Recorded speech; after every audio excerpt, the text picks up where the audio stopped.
vous rappelez quand je vous ai dit qu'il y avait des représailles, les représailles ont eu lieu. C'était Orechnik, c'est ça, c'est que le début. Donc Orechnik a été tiré par les Russes. Deux cibles ont été touchées. Premièrement, c'était la réserve de gaz pour l'Europe et pour l'Ukraine. Donc, vous allez voir, vous Européens, que le gaz va augmenter à cause de ça. Les Ukrainiens, eux aussi, n'ont plus de gaz. Donc là, ils vont vraiment se les cailler en hiver. Deuxièmement, il y a aussi une usine de réparation de matériel de l'aviation qui a aussi été touchée. Donc voilà, et quand on vous dit qu'on peut intercepter des missiles Orechnik, c'est vraiment qu'on vous prend pour des cons. Voilà, renseignez-vous. La capacité, la vitesse, tu peux rien faire contre ce missile, il faut vraiment être débile pour croire ça. Donc ça, c'était la première chose. Ah ouais, j'ai oublié de vous dire aussi quelque chose de super important. Au Moyen-Orient, je pense qu'il y a des choses qui vont se dérouler d'ici peu. Le truc, c'est que en Israël, il y a des diplomates russes qui sont partis avec leurs enfants. Ils ont évacué les lieux. Si des diplomates russes évacuent, mais vraiment en mode discret, Israël, c'est que ça va partir en vrille dans cette région-là. Donc, Israël, vous verrez, ça va être chaud. Soutien aux agriculteurs.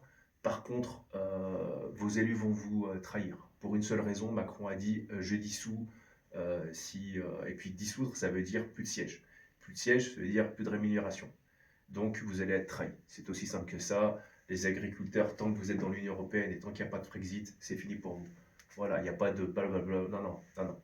S'il n'y a pas de Frexit, vous êtes mort. Et tout ce qui est français est mort. Ok, c'est une destruction de ce pays. La France ne va plus exister dans quelques années. Ça sera juste un petit territoire à la con de l'Union Européenne. La France, elle est finie. On détruit vos origines, votre culture, vos industries. Vous allez ressembler, vous serez rien. Voilà. La France, pour moi, elle est foutue comme l'Angleterre.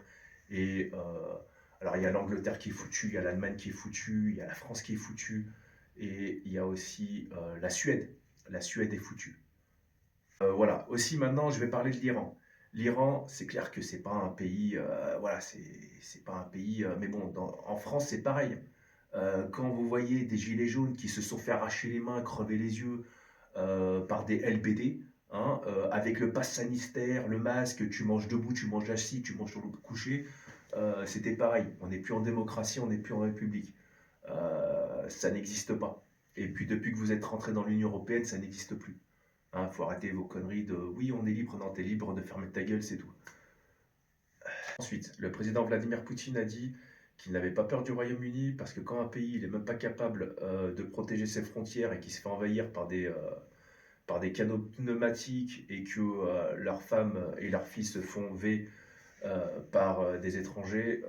Et oui, par contre, tous ceux qui sont d'origine étrangère, qui sont choqués par ce que je viens de dire, imaginez que vous êtes au bled et qu'il y a des mecs qui viennent dans votre pays et qui font du sale à vos femmes et à vos filles.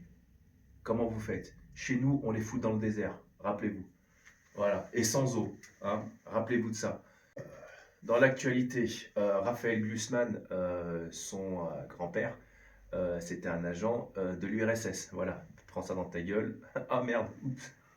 Donc voilà, le grand-père de Raphaël Glucksmann était un agent au service de Staline. Donc ta gueule, Glucksmann.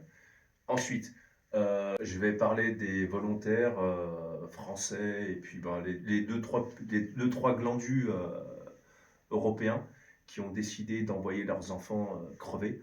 Oui, parce que vos enfants vont crever. Hein. Vous allez partir là-bas, vous allez crever. C'est pour ça qu'on fait venir des gosses, mais pas des mecs comme moi, parce que des mecs comme moi, on a l'habitude. La France n'a pas l'armement, n'a pas l'équipement, et la Russie est vraiment supérieure. Et quand je pense qu'il y a des Ukrainiens qui se sont entraînés en France, c'est vraiment pitoyable et c'est à mourir de rire, parce que c'est les Ukrainiens qui devraient entraîner les Français, pas l'inverse.